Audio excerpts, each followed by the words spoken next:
Hello friends, the gardening ഷെഫിൻ്റെ പുതിയ വീഡിയോയിലേക്ക് എല്ലാവർക്കും സ്വാഗതം. ഇന്ന് നമുക്ക് വീട്ടിൽ തന്നെ എളുപ്പത്തിൽ ചെയ്തെടുക്കാൻ പറ്റുന്ന നല്ലൊരു പുഡിങ്ങിൻ്റെ റെസിപ്പി ഞാൻ ഷെയർ ചെയ്യാം കേട്ടോ.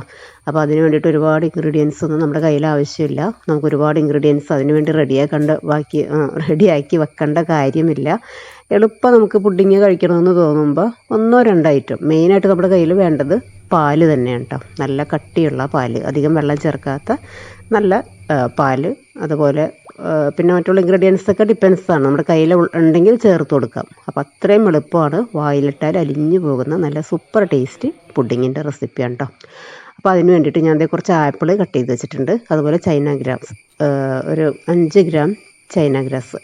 ഒരു പാക്കറ്റ് പാലിന് 5 ഗ്രാം ചൈന ഗ്രാസ് എന്നുള്ള മെഷർമെൻറ്റ് കറക്റ്റാണ്. അതായത് നമ്മൾ സാധാരണ സൂപ്പർ മാർക്കറ്റിലൊക്കെ വാങ്ങാൻ കിട്ടുന്ന ചൈന ഗ്രാസിൻ്റെ പാക്കറ്റ് 10 ഗ്രാമിൻ്റെ ആയിരിക്കും. അപ്പോൾ അതിൻ്റെ ഒരു ഹാഫ് പോർഷൻ എടുത്താൽ മതി.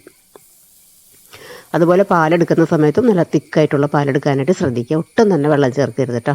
അപ്പോൾ പാൻ ഒന്ന് നന്നായിട്ട് ചൂടാക്കിയതിന് ശേഷം ബട്ടർ ഇട്ട് കൊടുത്തിട്ടുണ്ട്. 1 ടീസ്പൂൺ അല്ലെങ്കിൽ ഒരു 1.5 ടീസ്പൂണോളം ബട്ടർ ചേർത്ത് കൊടുക്കുക. ബട്ടർ ചേർത്തിട്ട് നമ്മൾ ഓയിൽ പോലെയല്ല കേട്ടോ, അധികം ഫ്ലെയിമിൽ വെച്ചിട്ടുണ്ടെങ്കിൽ ബട്ടർ കരിഞ്ഞു പോകും. അത് അങ്ങനെയുള്ള ഒരു സിറ്റുവേഷൻ വരാതെ നോക്കുക. അപ്പോൾ ബട്ടർ ഇട്ട് കൊടുത്തതിന് ശേഷം ഇതുപോലെ ചെറുതാക്കി നുറുക്കിയിട്ടുള്ള ആപ്പിള്. അപ്പോൾ ആപ്പിളിന് പകരം നിങ്ങൾക്കിപ്പോൾ ഏത് സീസണിലുള്ള ഫ്രൂട്ട്സും നിങ്ങളുടെ കയ്യിലുണ്ടെങ്കിൽ അത് ചേർത്ത് കൊടുക്കാം. മാംഗോ, പൈനാപ്പിളൊക്കെ ചേർത്ത് കൊടുത്താലും ടേസ്റ്റാണ്. ഇനിയിപ്പോൾ ഫ്രൂട്ട്സ് ഒന്നും ചേർത്തില്ലെങ്കിൽ തന്നെ നല്ല ടേസ്റ്റാണ് കേട്ടോ. അപ്പോൾ അതിന് വേണ്ടിയിട്ട് ആപ്പിൾ ചേർത്ത് കൊടുത്തിട്ടുണ്ട്. അപ്പോൾ ആപ്പിൾ ഈ ബട്ടറിൽ കിടന്നിട്ട് ചെറുതായിട്ടൊന്ന് സോട്ട് ചെയ്തെടുക്കാം. ഇനിയിപ്പോൾ നമ്മൾ കൈയെടുക്കാതെ നമ്മൾ ഇതിൻ്റെ അടുത്ത് നിന്ന് ഇങ്ങനെ മിക്സ് ചെയ്ത് കൊടുത്തുകൊണ്ടിരിക്കേണ്ട കാര്യമൊന്നുമില്ല. നമുക്ക് മറ്റുള്ള പണികളിലേക്കൊക്കെ പോകാം. അപ്പോൾ അതിന് വേണ്ടിയിട്ട് ഒരു 2 ടേബിൾ സ്പൂൺ ഷുഗർ കൂടി ചേർത്ത് കൊടുക്കുക. ഇനി ഈ ബട്ടറും ഷുഗറും ആപ്പിളും കൂടി നന്നായിട്ടൊന്ന് സോട്ടായിട്ട് ആ ഷുഗർ സിറപ്പിൽ കിടന്ന് ആ ആപ്പിളിൻ്റെ ആ ഒരു ചെറിയൊരു പുളിയൊക്കെ ഉണ്ടാവുമല്ലോ, അപ്പോൾ അതൊന്ന് മാറി കിട്ടാൻ വേണ്ടിയിട്ടാണ്. അതല്ലെങ്കിൽ ആപ്പിൾ ഡയറക്റ്റ് ചേർത്ത് കൊടുത്തിട്ടെങ്കിൽ നമ്മൾ ഈ പുഡിക്ക് കഴിക്കുന്ന ടൈമിൽ അത്ര ടേസ്റ്റ് ഉണ്ടാവില്ല. അപ്പോൾ അതുകൊണ്ടാണ് ഇതുപോലെ ഒന്ന് സോട്ട് ചെയ്തെടുക്കുന്നത്. ഇനി നമ്മളൊരു പാക്കറ്റ് പാല് ഇതുപോലെ തിളക്കാൻ വെച്ചിട്ടുണ്ട്. അതുപോലെ തന്നെ ആപ്പിൾ ഇടയ്ക്കൊന്ന് മിക്സ് ചെയ്തിട്ട് കൊടുത്താൽ മതി.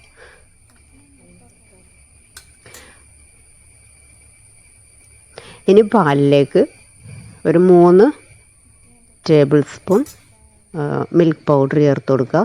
അതുപോലെ കുറച്ച് കണ്ടൻസ്ഡ് മിൽക്ക് വേണമെന്നൊന്നും ഒരു നിർബന്ധമില്ല കേട്ടോ. ഷുഗർ തന്നെ ചേർത്ത് കൊടുത്താൽ മതി. പിന്നെ അറിയാമല്ലോ, ഇത്തിരി ടേസ്റ്റ് കൂടി കിട്ടും, അത്രയേ ഉള്ളൂ.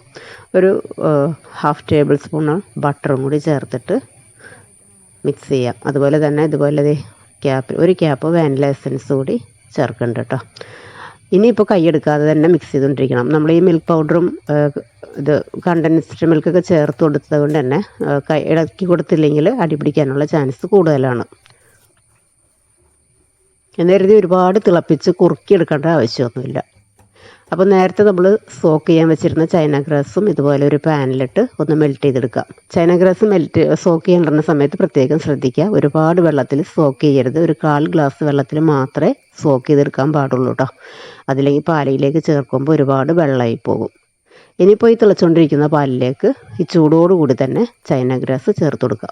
ചൈന ഗ്രാസ് ചേർത്തുണ്ടാക്കുന്ന ഏത് പുഡിങ്ങിലും പാലിലേക്ക് ചേർക്കുമ്പോൾ ശ്രദ്ധിക്കാനുള്ള ഒരു മെയിൻ ഒരു കാര്യം എന്താണെന്ന് വെച്ചിട്ടുണ്ടെങ്കിൽ പാലിൻ്റെയും ചൈന ഗ്രാസിൻ്റെയും ആ ഒരു ടെമ്പറേച്ചർ ഈക്വൽ ആയിരിക്കണം. ഒന്നില്ലെങ്കിൽ രണ്ടും തണുത്തതിന് ശേഷം അല്ലെങ്കിൽ രണ്ടും ചൂടോടുകൂടി ചേർത്ത് കൊടുക്കുക കേട്ടോ. അപ്പോഴേ പെർഫെക്റ്റ് ആയിട്ട് കിട്ടുള്ളൂ.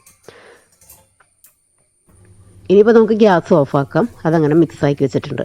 നമ്മൾ പുഡിങ് സെറ്റ് ചെയ്യാൻ ഉദ്ദേശിക്കുന്ന ട്രേ ഇതുപോലെ നല്ല ഡ്രൈ ആയിട്ടിരിക്കണം. അതിലേക്ക് ഒരല്പം ബട്ടർ ഒന്ന് ഗ്രീസ് ചെയ്തെടുക്കാം. ഇനി നമ്മൾ റെഡിയാക്കി വെച്ചിരിക്കുന്ന ഈ മിൽക്കിൻ്റെ കൂട്ട് ഇതേപോലെ ഒന്ന് അരിച്ചൊഴിക്കാം.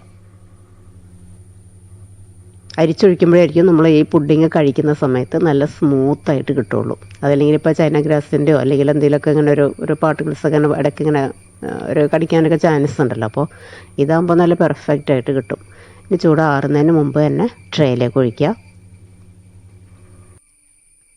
ഇനി ഇത് റൂം ടെമ്പറേച്ചറിൽ വെച്ച് ചെറുതായിട്ടൊന്ന് തണുത്തതിന് ശേഷം നമുക്കിതിൻ്റെ ടോപ്പിങ്സ് ചേർത്ത് കൊടുക്കാം. ഇപ്പോൾ ഈ ടോപ്പിങ്സ് മുകളിൽ തന്നെ ഫുള്ളായിട്ട് കിടക്കണമെന്നുണ്ടെങ്കിൽ ഒരു ഹാഫ് സെറ്റായതിന് ശേഷം മാത്രം ഇതുപോലെ നമ്മൾ നേരത്തെ ആപ്പിൾ റെഡിയാക്കി വെച്ചിട്ടില്ലേ അത് ചേർത്ത് കൊടുക്കാം. അതല്ലെങ്കിൽ ഒരു പകുതിയൊക്കെ സെറ്റായിട്ട് ഇതുപോലെ ചേർത്ത് കൊടുത്താലും കുഴപ്പമില്ല. അപ്പോൾ നമുക്ക് പുഡിങ്ങിൻ്റെ എല്ലാ ഭാഗത്തും ഇതൊന്ന് കഴിക്കുന്ന സമയത്തൊന്ന് കടിക്കാൻ കിട്ടും. അപ്പോൾ ഇത് കൈ വെച്ച് ഇങ്ങനെ സ്പ്രിങ്കിൾ ചെയ്തിടുമ്പോഴാണ് കേട്ടോ എല്ലാ ഭാഗത്തേക്കും കറക്റ്റായിട്ട് വരുള്ളൂ. പിന്നെ ഞാൻ കുറച്ച് ആൽമണ്ട്സ് പൊടിച്ചത് കൂടി ചേർക്കുന്നുണ്ട്.